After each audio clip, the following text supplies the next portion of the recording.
wabarakatuh. Selamat datang kepada kalian mahasiswa semester 1 Program Studi D3 Transportasi Universitas Negeri Jakarta pada mata kuliah Kewirausahaan pertemuan yang ke-6. Pada pertemuan kali ini kita akan membahas cara memperoleh modal dengan saya Ibu Siti Sahara.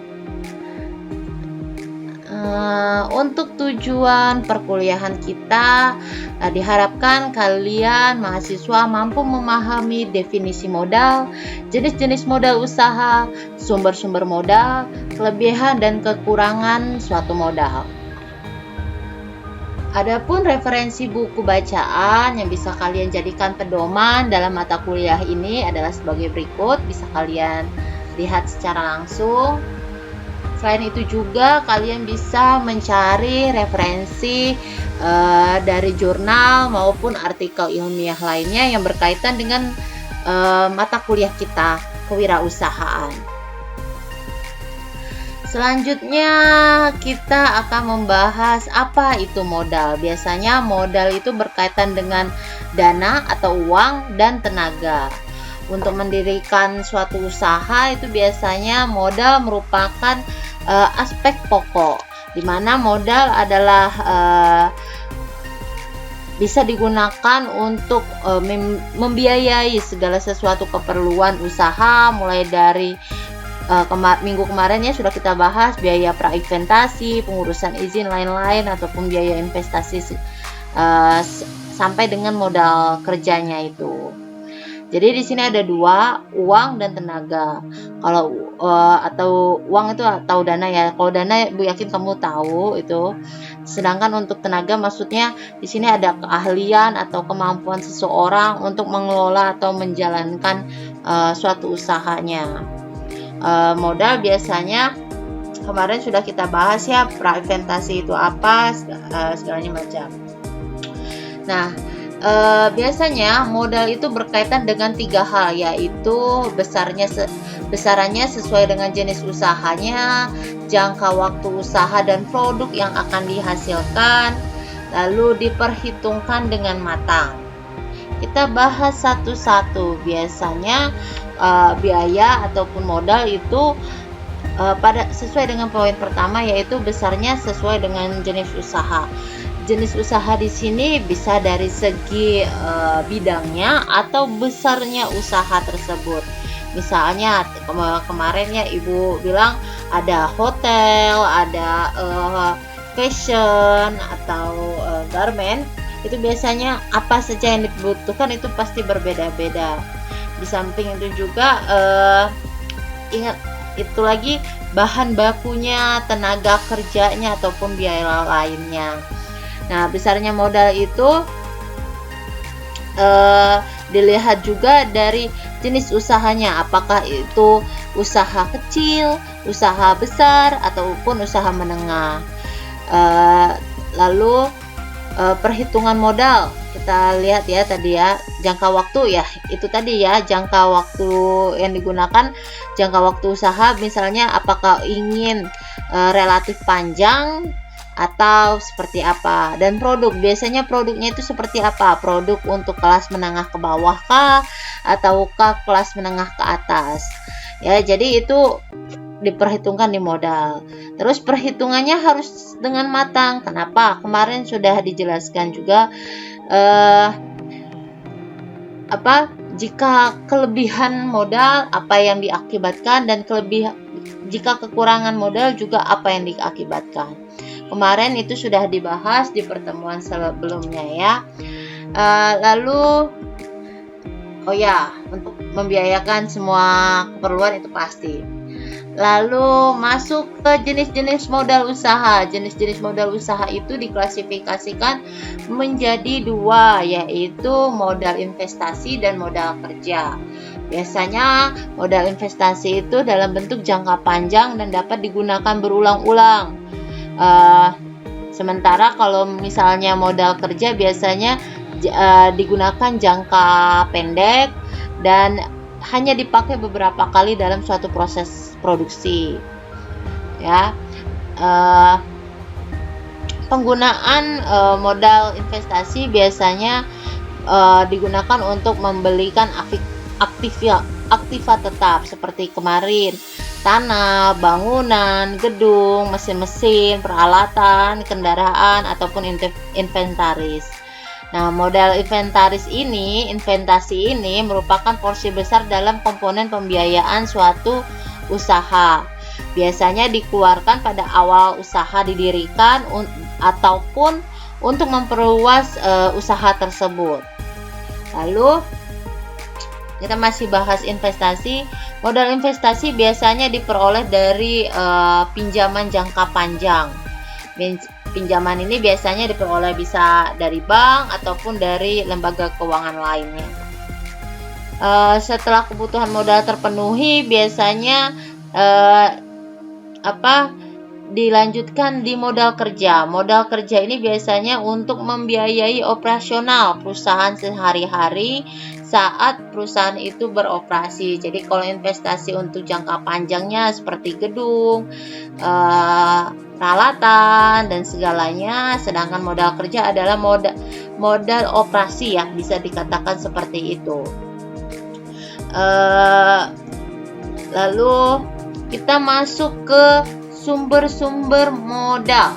Nah, sumber-sumber modal ini terdiri dari sendiri, asing, campuran. Ada 3 aspek yang diperhatikan dalam memperoleh suatu modal. Kalau sendiri Ibu yakin kalian tahu sendiri, itu berarti dananya itu berasal dari 100% itu dari pemilik usaha, sedangkan asing biasanya ada pinjaman.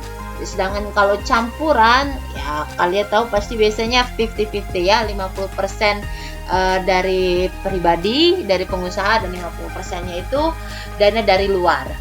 Nah, untuk yang harus diperhatikan dalam mencari sumber-sumber modal ini dilihat dari 3 aspek, yaitu tujuan perusahaan, masa pengembalian modal, dan biaya yang dikeluarkan. Biasanya kalau tujuan perusahaan, dilihat apakah modal investasi tersebut dapat merupakan modal utama atau hanya sekedar modal tambahan. Apakah kebutuhannya untuk kebutuhan yang mendesak ataupun tidak, itu ya yang dilihat. Sedangkan untuk masa pengembalian modal biasanya melihat berapa sih jangka waktu yang ditetapkan oleh lembaga keuangan untuk wirausaha itu mengembalikan lagi dananya. Biasanya banyak hal yang dipertimbangkan sehingga diharapkan saat pengembalian modal itu bukan menjadi beban perusahaan dan tidak mengganggu proses perusahaan itu sendiri. Lalu biaya yang dikeluarkan, ya faktor biaya harus dikeluarkan itu harus dipertimbangkan. Biaya dikeluarkan di sini maksudnya apa? Biaya administrasi saat meminjam ataupun biaya bunga, biaya komisi ya. Hal ini penting karena biaya tambahan merupakan komponen produksi yang akan menjadi beban perusahaan dalam menentukan harga jual dan labanya nanti. Terus tingkat suku bunga dan biaya lain yang dibebankan oleh bank juga itu sangat mempengaruhi usaha kita. Lalu estimasi keuntungan yang keempat, besarnya keuntungan yang akan diperoleh pada masa-masa yang akan datang juga perlu dipertimbangkan. Hal ini dikarenakan estimasi keuntungan diperoleh dari selisih pendapat dengan biaya dalam suatu periode tertentu. Biasanya besar kecilnya keuntungan sangat berperan dalam pengembalian dana suatu usaha. Oleh karena itu, perlu dibuat estimasi pendapatan dan biaya sebelum memperoleh pinjaman. Estimasi pendapatan yang akan diperoleh di masa depan yang akan datang itu perlu diperhitungkan secara teliti, cermat dengan membandingkan data-data yang ada sebelumnya. Selanjutnya kita bahas tadi ada dana tuh ada 3 ya kan, modal itu ada 3, modal sendiri, modal asing, dan modal campuran. Kita bahas dulu di modal sendiri. Kelebihannya biasanya kalau modal sendiri itu apa? Tidak ada biaya, terus tidak tergantung dengan pihak lain. Maksudnya ini perolehan dananya diperoleh memang dari pemilik usaha. Terus tidak adanya administrasi dan waktu yang lama. Tidak ada administrasi waktu yang lama, maksudnya itu adalah administrasi dalam memperoleh pinjaman ya. Jadi tidak persyaratannya juga tidak terlalu rumit. Lalu apalagi keuntungannya, tidak ada sistem pengembalian modal, karena artinya modal yang ditanamkan pemilik akan tertanam lama dan tidak ada masalah seandainya pemilik modal mau mengalihkan ke pihak lain. Kekurangannya apa? Yang pertama, jumlahnya terbatas, karena untuk memperoleh jumlah tertentu itu sangat tergantung pada pemilik, dan jumlahnya juga tergantung kemampuan dari pemilik. Yang keduanya, memperolehnya lebih sulit, yaitu tadi karena hanya yang terlibat hanya pemilik, jadi perolehannya pasti sulit. Lalu kurang motivasi. Nah, di kurang motivasi ini karena tadi usaha milik sendiri, tidak ada waktu ataupun tidak ada biaya, jadi pemilik usaha menggunakan modalnya sendiri sehingga tidak ada yang ingin dikejar. Ya, biasanya kan kalau kita punya tagihan, kita ada target bulan ini kita akan membayar ini, bulan ini membayar ini. Nah, sedangkan kalau misalnya kita modal sendiri, biasanya motivasi kita untuk maju untuk mengembangkan usaha itu juga rendah.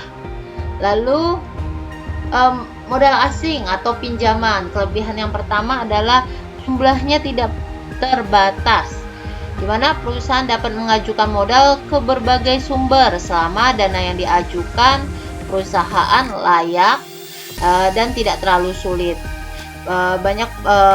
Banyak ya lembaga keuangan sekarang menawarkan dananya jika dinilai usaha tersebut memiliki prospek yang jelas.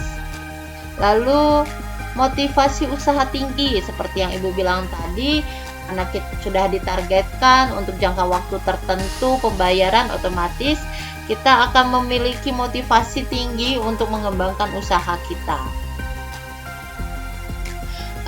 Selain itu juga perusahaan juga berusaha untuk menjaga image dan kepercayaan lembaga keuangan untuk memberikan pinjaman agar tidak tercemar nama baiknya. Tetapi ada kekurangannya. Yang pertama adalah dikenakan biaya administrasi seperti bunga, ya tadi biaya administrasi. Terus pinjaman yang diperoleh dari lembaga lain biasanya sudah disertakan berbagai kewajiban untuk membayar jasa, ya. Terus pastinya harus dikembalikan. Nah, modal asing itu biasanya memiliki jangka waktu tertentu ya, sehingga mengalami likuiditas yang merupakan beban yang harus ditanggung. Lalu beban moral. Nah, beban moral itu misalnya perusahaan yang mengalami kegagalan ataupun masalah yang mengakibatkan kerugian akan berdampak terhadap pinjaman, sehingga akan menjadi beban moral atas utang yang belum ataupun akan dibayar, belum bisa dibayar ya. Selanjutnya sekian dan terima kasih. Motivasinya wirausahawan itu fokus pada kesuksesan, bukan rasa malu akibat kegagalan. Semangat terus belajarnya. Sampai jumpa di pertemuan berikutnya. Assalamualaikum warahmatullahi wabarakatuh.